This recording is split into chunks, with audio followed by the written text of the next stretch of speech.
Did you know one emperor almost changed the entire course of Western civilization?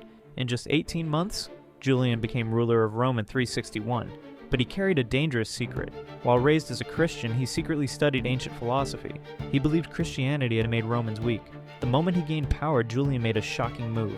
He reopened every pagan temple. He brought back the old gods. He wrote brilliant arguments against Christian teachings. Julian wasn't just rebelling, he was building something new, a reformed paganism with ethics that could rival Christianity itself.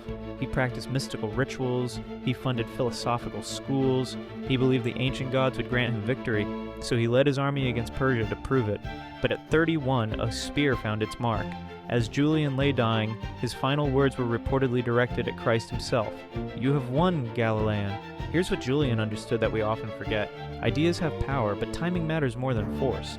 You can't change the world through willpower alone. You need the world to be ready for change.